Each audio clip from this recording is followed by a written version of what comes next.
திருமண சங்கமத்தின் நாள். சிவசக்தியின் புனித இணைவு. இந்த நாளின் புனித முக்கியத்துவம். சிவபெருமன் பார்வதி தேவியின் திருமண நாள். சக்தியின் திருவுருவமான பார்வதியின் தவம் நிறைவு பெற்ற நாள்.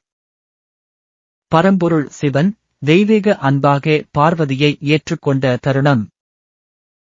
சிவபெருமனின் குரல் உமா எனக் கூறப்பட்ட அதே நாளை இது. இந்த நாளில் நடக்கும் புண்ணியம். சிவபெருமன் பார்வதியின் இணைவு சாக்ஷாத் சிவசக்தியின் சங்கமம். திருமண வாழ்க்கையில் அமைதி வேண்டுவோர் இந்நாளில் சிவ பார்வதி பூஜை செய்தால் தடை நீங்கி திருமண யோகம் விரைவில் கைகூடும்.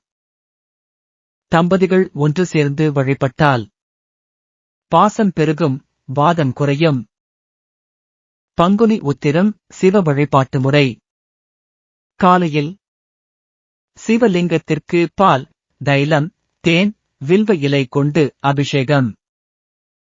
மந்திரம் ஓம் நம சிவாய 108 முறை. ஓம் உமாமகேஸ்வராய நம 54 முறை. சாயங்காலம் சிவ பார்வதி சிலைக்கு பூஜை. செம்பருத்தி, மல்லி, செந்தூரம் வைத்த பூஜை. புதைபொருள் மணப்பூக்கள், கருகுமணி, மங்கள சாமான் வைப்பது நன்மை தரும். பெரியவர்கள் கூறும் நம்பிக்கை.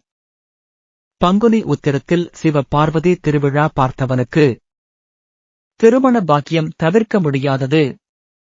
பெருமையை உணர்த்தும் சொற்கள். உமாபதியின் அருளால் வாழ்வில் ஒளியும் ஒற்றுமையும் நிரம்பட்டும்.